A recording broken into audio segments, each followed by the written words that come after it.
Depuis un an, ils sont nombreux chez les médecins et autres hommes de science à reconnaître que ce virus n'a rien de naturel. Mais témoigner à visage découvert, c'est rompre le fameux consensus scientifique. Cet homme a plus de 30 ans de recherche à l'INSERM, mais aussi à l'Institut Pasteur. Il a publié dans de grandes revues scientifiques. Aujourd'hui, malgré l'évidence, il tient à son anonymat. Sa voix a été changée. Ce qui m'a mis la puce à l'oreille, c'est un article du CNRS qui reprenait une publication scientifique de février 2020. Cette étude était dirigée par Étienne Decroly, un spécialiste connu des coronavirus. Dans cette étude, j'ai découvert que le SARS-CoV-2 faisait l'objet d'insertions de ce qu'on appelle des aminoacides. 4 notamment. Les 3 premières insertions semblent être naturelles, car on les retrouve dans des souches plus anciennes de coronavirus. La 4e insertion fait apparaître ce qu'on appelle un site protélise furine. Cette insertion est absente de tous les autres virus de la famille du SARS-CoV. Elle n'avait jamais été étudiée avant. C'est ça qui a attiré mon attention. J'ai donc remonté la chronologie des publications qui parlaient de l'origine du SARS-CoV-2. Au tout début de l'épidémie, on estimait que les plus proches parents du SARS-CoV-2 étaient le ZXC21 et le ZC45. Ce sont des virus d'origine militaire développés par l'armée chinoise. Mais le 20 janvier 2020, Zheng Liqi, une virologue de l'Institut de Wuhan, publie dans Nature une étude sur 675 séquences montrant que le SARS-CoV-2 serait en fait descendant du RATG13. Mais le RATG13, on ne sait pas d'où il vient, quoi. Le RATG13 aurait été isolé par Zheng Liqi à partir d'une chauve-souris. Ce serait donc un virus d'origine naturelle. Mais c'est elle qui l'a isolé.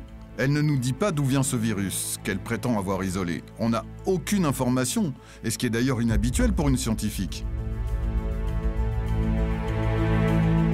Et quelque temps plus tard, une autre virologue chinoise, Li Mengyan, va contredire Zheng Liqi dans un rapport dans lequel elle explique très clairement comment fabriquer génétiquement le SARS-CoV-2 à partir des fameux virus militaires cités précédemment, ZXC21 et ZC45. Dans les médias, elle sera décriée non pas pour ses travaux scientifiques, mais simplement parce que ce serait une proche de Trump. Mais la confirmation de sa démonstration m'en sera donnée quelques mois plus tard, dans la revue Science, où l'on apprend que le SARS-CoV-2 a bien un 2e récepteur qui peut se connecter à la neuropiline 1, l'une des 2 neuropilines humaines contrairement au SARS-CoV de 2003.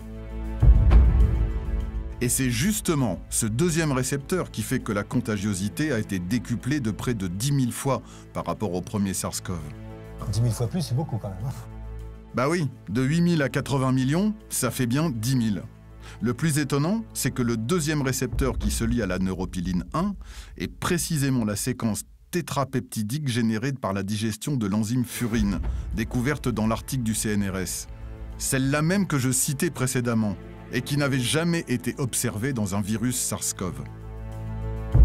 Donc en fait, on découvre qu'il a une 2e porte d'entrée pour plus facilement contaminer les cellules humaines. Oui, c'est ce qu'on appelle un gain de fonction. Un gain de fonction. Je me suis donc repenché sur la publication de Zheng Liqi dans Nature, et j'ai découvert que son étude s'arrêtait à la séquence 675. Alors que justement, l'insertion des 4 aminoacides qui décuplent la contagion se trouve précisément à la séquence 680, comme le montre ce tableau publié dans Cells. C'est-à-dire que là, elle s'arrête à la séquence 675, et on va découvrir qu'à la séquence 680, il y a cette fameuse insertion d'un gain de fonction qui aurait dû normalement l'interpeller. C'est bien ça? Oui, qui aurait dû l'interpeller, et qui aurait dû interpeller tous les lecteurs honnêtes, car les 4 aminoacides insérés dans la séquence 680 sont absentes du RATG13. Il est donc hautement improbable que le SARS-CoV-2 descende directement du RATG13. Donc là, vous êtes en train de dire que Zheng Liqi, qui a arrêté sa démonstration à la séquence 675, si elle avait prolongé, elle savait pertinemment que 5 petites séquences d'aminoacides plus loin, il y avait cette fameuse séquence qu'elle s'est gardée de montrer et qui donne là la preuve d'un gain de fonction qui, lui, ne peut être que d'origine, on va dire, humaine. Ça s'apparente vraiment à un travail de génie génétique. Par génie génétique. Et là, on est quasiment sûr que c'est une insertion par génie génétique. Honnêtement, la probabilité pour que ce virus soit d'origine naturelle est extrêmement faible. Nous avons envoyé ce témoignage à plusieurs virologues et autres scientifiques concernés. Tous sont unanimes pour dire que ce virus aurait bien été manipulé par l'homme, même s'ils ne sont pas tous d'accord sur les éléments de preuve rapportés. Donc à présent, je favorise la thèse d'un virus manipulé. C'est comme si un policier cherchant à résoudre un crime ne voyait pas le couteau ensanglanté à côté de la victime. La question qui s'impose, c'est pourquoi le labo de Wuhan a-t-il lancé ce projet? Et quel but est recherché par le virus recombinant? Je pense que c'est un accident, mais le virus aurait pu servir comme véhicule pour une vraie arme biologique.